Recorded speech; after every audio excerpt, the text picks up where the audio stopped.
여러분 안녕하십니까? 저는 한국군사문제연구원 군사연구실장 이내주입니다. 예, 신종태 교수입니다.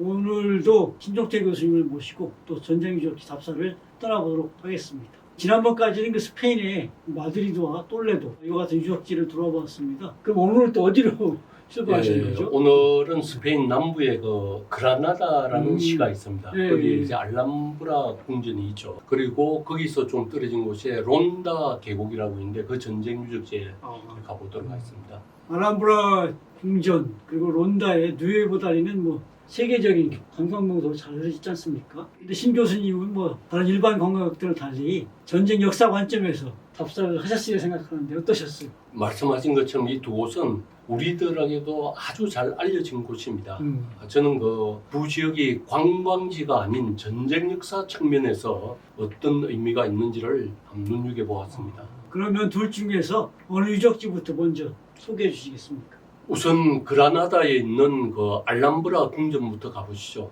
세계 문화유산으로 등재되어 있는 알람브라 궁전하고 주요 군사 시설입니다. 지금 보시면 알람브라 궁전 모형도가 저렇게 보이고 또 한 사진은 그 궁전을 둘러싸고 있는 외곽의 성곽입니다. 그리고 또 사진 하나는 상공에서 이제 내려다본 알람브라 궁전의 이제 성곽인데 저 사진으로 보시는 것처럼 대단히 견고한 그런 성체로 되어 있죠. 그러네. 사진으로만 봐도 높은 언덕 위에 영락 없는 그 난공불락 천연 요새에 분명한 것 같은데. 저 지역은 사실 로마 제국 시기에도 작은 성지가 있었답니다. 있었는데 AD 711년도부터 무슬림이 기독교인을 이베리아 반도에서 다 내쫓기 시작하죠.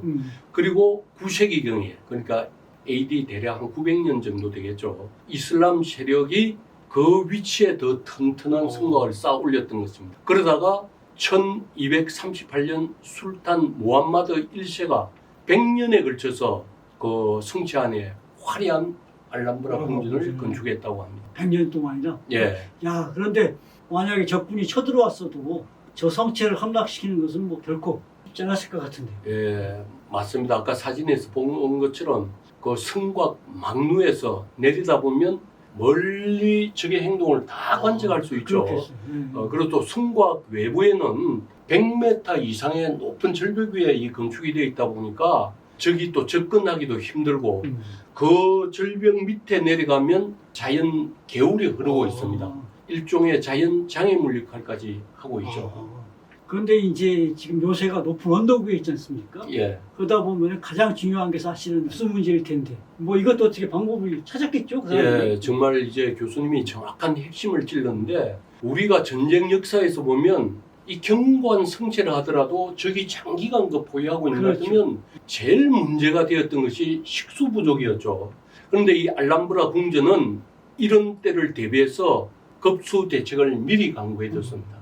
성체 내 대략 한 5,000명 정도가 거주했다고 그러는데 그 요새에서 한 6km 정도 떨어진 다로라는 강 상류에 인공댐을 만들어서 수로를 이제 연결하게 됩니다. 예, 그것도 어떤 이제 장애물을 만나면 그 터널을 떨어서 궁전 안까지 들어오게끔 수평을 유지하니까. 그렇게 이제 급수 대책을 강구를 했죠.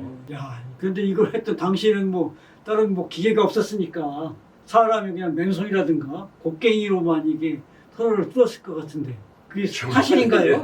정말 대단하죠. 아니, 우리가 상상을 해봐도 지금부터 뭐 거의 1000년 그렇죠. 이전에 이제 있었던 공사였으니까. 그런데 이렇게 완벽한 급수 체제를 만들어 놓으니까 성 외곽에 사는 외부 주민들도 아주 풍부하게 식수를 사용했다고 합니다. 그리고 남는 물은 요새 내부에 농업 용수로도 또 사용하고 또 물이 풍부해지자 궁전 내에 분수를 만들어서 항상 물줄기가 솟아오르고 연못까지 항상 크게 만들어 놨습니다. 그리고 더 놀라운 것은 현지 답사를 해보면 그 흐르는 물을 이용해서 수세식 화장실까지 만들어졌습니다. 수세식 화장실까지요? 야, 지금 말씀하시는 게 1200년대인데 1200년대 하면 사실은 우리가 그 고려 무인정권 후반기거든요. 사실은.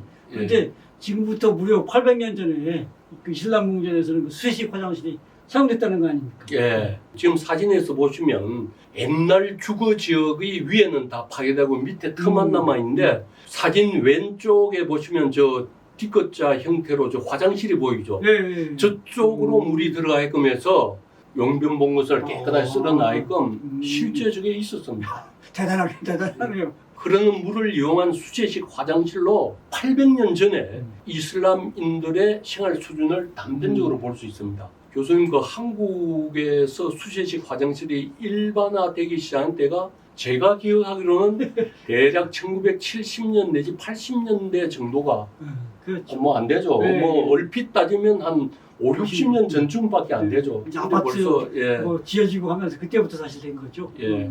그런데 이제 아무리 저렇다 하더라도 성체 내에 뭐 물을 보관하는 뭐 유사시를 대비해서 예. 그런 물탱크 같은 것도 좀 필요했을 것 같은데요. 예, 저 사진 보십시오. 저게 이제 물탱크를 만들어 놓고 위에 말이나 노쇠를 이용해서 두레박을 내려서 길어서 위로 올립니다. 야, 상당히 정교하네요. 예, 비상시를 대비한 또 수조도 많이 만들어 뒀다고 그럽니다. 저걸 보면서 한 1200년대에 이슬람의 과학 기술력에 대해서 탐복을 했습니다. 그런데 주식수원은 역시 성 밖에 있다 보니까 치명적인 낙점이 되죠.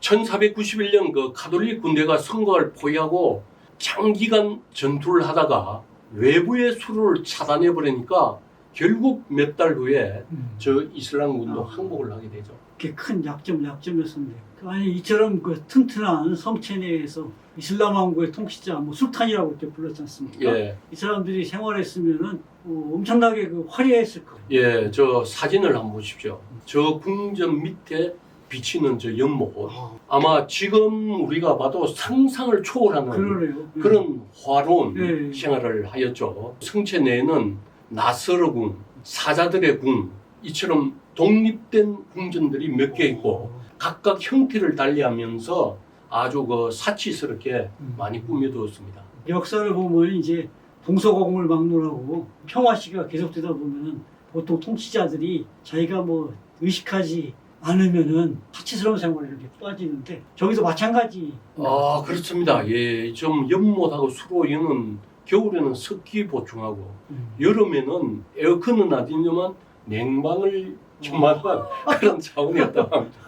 그리고 특히 사자들의 궁은 후궁들만 생활하는 그런 거처였다고. 빠지지 않네 또. 예. 그리고 그 궁에는 왕 이외에는 어떤 남성도 들어가지 못하는 금단의 공간이었고 12마리의 사자상이 그 궁전 주변에서 입에서 떨어지는 분수도 있습니다. 그런데 바로 저 사자의 궁에서 아벤세라 헤스라는 귀족 가문의 남자 36명이 집단적으로 처형되어서 비극의 방으로 지금도 불리고 있습니다. 그래요? 저렇게 아름다운 곳인데 어째서 그렇게 참혹한 일이 거기서 벌어진 거예요? 현지에서 이야기는 두 가지 설이 있다고 합니다. 첫 번째는 그 기시에 등등했던 가문을 경쟁 세력이 모함을 해서 몰살시키게 되었다는 설이 있고 두 번째는 어느 귀족이 왕의 후궁을 사랑해서 그게 문제가 돼서 집단적으로 처형됐다는 설이 있습니다. 교수님, 우리가 보면 조선 왕조 실록에 궁중 내에서 끊임없이 모함해서 그렇죠. 상대 경쟁을 처단하고 이 사람 사는 곳이니까. 예, 자기 권력을 차지하는 그런 네. 역사를 쉽게 볼 수 있죠. 그 당시에 이슬람 왕자도 아마 비슷했던 것 같습니다. 그러면 이처럼 그 천연 요새지 않습니까? 이 아람브라 궁전, 이슬람 왕족들 언제 그럼 카톨릭 군대에 항복하게 되나요?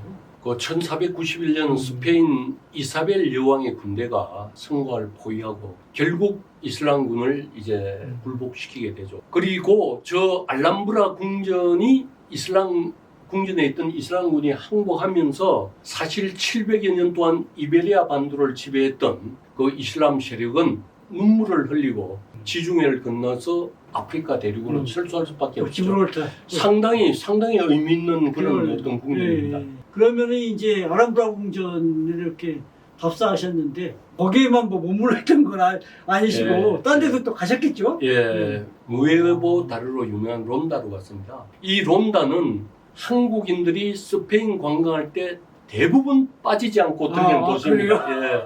지금 그 사진에서 보이는 절벽 위에 건설된 그 다리가 론다 다리입니다. 그럼 론다에서 가장 유명한 역사적이 그 누에보 다리라는 건가요? 예, 맞습니다. 예, 그 세계적인 명물이죠. 론다 여행의 시작과 끝은 언제나 누에보 다리에 있다고 합니다.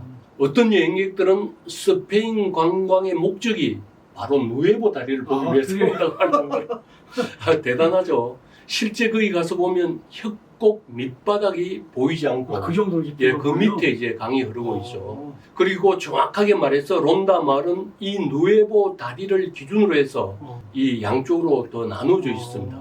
아주 오래전에 어떤 노력으도 이 협곡으로 갈라진 두 마을을 연결할 수 없었다고 그랬죠. 지금 지금 보시면 그럼 나오죠. 야, 저 다리가 없었다고 그러면 저 협곡을 지나서 건너갈 수가 없죠. 그러네요. 저희가 본 것처럼 진짜 누에보 다리 정말 대단한 것 같네요. 요즘에 예. 그 기준으로 봐더라도 그럼 언제 저게 건설된 거예요? 스페인 국왕 펠리페 5세가 이 다리 건설을 명하게 되죠. 예, 그리고 1735년에 처음 공사가 시작되었는데 처음에는 120m 높이의 그 협곡을 깎아서 연결하는 작업을 시도하다가 다 무너져 버렸던 것입니다. 그런데 한 8개월 만에 다리가 무너지고 한 50명 정도의 사상자가 발생했다고. 아니 그 요즘 우리가 건설 현장에 보면은 뭐 장비들이 많잖아요. 예. 근데 당시에는 뭐 저런 장비들이 있을 리도 만무한데 그러면은 순전히 그 인력으로만 뭐 했다는 거 아니에요? 예, 그래서 이제 공사가 실패하니까 다른 방식을 이제 적용하게 되죠. 쉽게 말하면 협곡 밑에서부터 이제 이 차곡차곡 쌓아가지고 거꾸로 올라가기로 했는데 그때도 거센 강물의 그 어떤 물살이라든지 굉장히 문제가 많았다고 합니다. 교량 완공에 대한 집념, 기술진의 창의력 이런 게 결국 그 문제를 해결했고 1754년에 재개된 그 공사는 39년 만에 1793년에 새로운 다리라는 뜻을 가진 세계에서 가장 아름다운 누에보 다리가 이제 탄생하게 되었던 것이죠. 40년간에 걸쳐가지고 그러면은 저렇게 그 지형이 험하니까 저 협곡마을 온다에도 하여튼 무엇인가 그 전쟁 이력이 남아있겠네요. 예, 있습니다. 역사적으로 이슬람 교도가 한 700년 이상 이베리아 반도를 점령을 했죠. 그렇죠. 그런데 이 사람들이 스페인 도시 곳곳에 다 성벽을 쌓고 전쟁에 대비를 했죠. 절벽의 도시 론다 역시 그 예외가 아니었습니다. 그 누에보 다리 가까운 곳에 무어 왕의 집으로 불리는 잘 알려지지 않은 장소가 굉장히 유명합니다. 무어인하면은 그 중세 시대에 이베리아 반도에 거주했던 그 무슬림을 지칭하지 않습니까? 맞습니다. 그런데 그 정원 안에 들어가면 표시판이 있는데 그 표시판을 따라가면 지하로 내려가는 입구가 나옵니다. 근데 사실 그 표시판이 없으면 지하 통로 입구도 찾기도 어렵게 되겠습니다. 진짜 비밀스러운 진짜 것이죠. 비밀 통로네. 네. 그런데 이제 그거는 이제 관광지로 지금은 개방돼 있으니까 몸을 움츠려서 조심조심 계단을 때려나가면 워터마인, 물광산이죠. 불리는 아주 좁고 낮은 동굴이 나타납니다. 아 그래요? 아니 그러면 도대체 그 지금 모왕의 집이라고 했지 않습니까? 예. 왜 그런 동굴을 거기에 그렇게 비밀스럽게 어렵게 건설해 놓은 거죠? 왜냐하면 15세기 중반에 또 카톨릭 교도가 이제 남쪽으로 질풍노 좀 내려오죠. 론다에 있는 이슬람인들 역시 그 전쟁을 치를 각오를 다지고 있었죠. 성벽은 더 높아졌고 군인들은 병장기를 점검했습니다. 그런데 저때도 제일 중요한 것이 적에게 성곽이 포위됐을 때 이 급수 문제였던 그래서 깊은 협곡 아래로 흐르는 그 강물을 비밀 통로를 통해서 끌어올려서 비축한 물탱크가 바로 그 지하 통로 밑에 있었던 겁니다. 저 지금 사진에 보이죠? 저게 론다성 물탱크로 내려가는 겁니다. 사진으로 봐도 규모가 사실 엄청나게 큰 것 같은데 저런 큰 비밀 통로 또 밑에 물탱크 이런 걸 만들기 위해서 뭐 엄청난 노력이 투입됐을 것 같아요. 예, 그런데 저 한 100m 정도 안반을 파고내는 난공사는 사실 카톨릭 교도 노예들이 좀 다 투입됐어요. 그러니까 내나 지금이나. 예, 강대국에 지배되는 그런 피점령은 어쩔 수가 없죠. 뭐 동서양이 사실 구분이 없었습니다.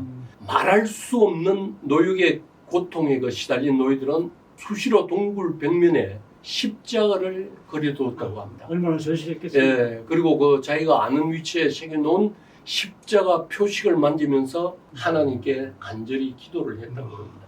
뭐 그런 기도에도 불구하고 어떻든 간에 하여튼 식손에 도달할 때까지 그 100m나 되는 안반 밑으로 계속해서 하늘에 수밖에 없었겠네요. 그렇습니다. 예. 이 꼬불꼬불한 나선인 계단을 타고 계속 내려가면 그 물을 끌어올릴 수 있는 원형 작업장이 내리죠. 아까 알람브라 궁전에서는 노새나 이제 말이 돌면서 그렇죠. 두려워오는데 그는 공간이 너무 협소하기 때문에 노예들이 사람이 계속 이제 계속해서 예, 야. 돌려서 물을 길어 올렸죠. 그렇다면 이렇게 그 론다에서 이제 물을 끌어올린 다음에 그 무어이지 무의 평지까지 끌어올렸지 않습니까? 그렇죠. 거기다 물을 어떻게 뭐 어떤 식으로 운반하는 거예요? 인력으로 다시 이제 또 거기면 거기서 인력으로 메고 이제 그 계단을 타고 올라와서 네. 지상 저장고에 운반을 했죠. 그리고 실제 그 동굴 끝 마지막에 나오면 밑에 과달레빈이라는 그 강이 나타납니다. 그리고 이 급수 시설은 론다 성에서도 1급 중에 1급의 그럴 비밀로 수밖에 없겠네요. 보안을 유지했죠. 네. 왜냐하면 거기가 발각제가 하부에서부터 파이가 되면 뭐 그렇죠. 알람브라 네. 궁전처럼 또 항구할 수밖에 없었죠. 자, 론다 보니까 뭐 누에보다 대단한데 또 뭐 이거 말고 또 다른 유적지 있었습니까? 예, 그 뭐 1785년에 완공된 세계 최고로 오래된 투우장도 있죠. 투장도 있습니다. 예, 그리고 론다 협곡에서 가장 전망이 좋은 파라도로 호텔 자체가 해밍웨이의 단골 숙소였습니다. 유명한 소설가. 예. 네, 이 호텔에서 스페인 내전 참상을 그린 누구를 위하여 좋은 우리나 좋은 우리나, 예, 그 소설을 집필했다고 합니다. 그리고 자기가 직접 경험한 드라마틱한 내용으로 독자의 심금을 울렸죠. 뭐 저도 이 영화를 옛날에 본 적이 있는데 할리우드 영화로 제작이 됐죠? 아 맞습니다. 네. 예. 그리고 또 실제 저 현장에서는 공화파 무장대가 그 프랑코군 포로들을 론다의 그 청길 낭떠러지 밑으로 등을 뒤집어서, 밀어가지고 예, 야, 이제 거기서 죽이기도 했죠. 비참하네, 비참하네. 예. 그리고 또 우리 그 영화에서 보면 마지막 장면도 굉장히 인상적이죠. 사랑하는 연인 마리아를 안전한 곳에 도망하게 하면서 주인공 로버트 조던이 기관총으로 적의 축객을 네. 따돌리는 그 영화 촬영지가 바로 저기입니다. 아, 그리고 또 저기에서. 해밍웨이는 네. 유독 전쟁에 관심이 많았고 스페인 내전 제1, 2차 세계대전에도 사실 종군 기자로 참전하기도 그래요? 하고 그랬죠. 예. 그리고 저 현장에 가면 해밍웨이의 길도 그 조성이 되어 있습니다. 사진에 저 표지판이 붙어 그러네요. 있죠. 보니까 해밍웨이 그 얼굴, 예. 유명한 얼굴이죠. 그 얼굴도 지금 돼 있네요. 자, 오늘은 그 아람브라 궁전, 스페인 남부에 있는 유적지들인데, 그다음에 론다의 전쟁 유적 이야기 아주 재밌게 잘 들었습니다. 더 이거 들어야 되는데 우리가 시간이 제한돼 있어가지고 오늘 이상으로 마치고 다음번에 또 흥미로운 전쟁 유적지로 여러분들 찾아뵙도록 하겠습니다. 예. 자, 여러분 시청해주셔서 감사합니다. 예, 다음에 또 감사합니다. 뵙겠습니다.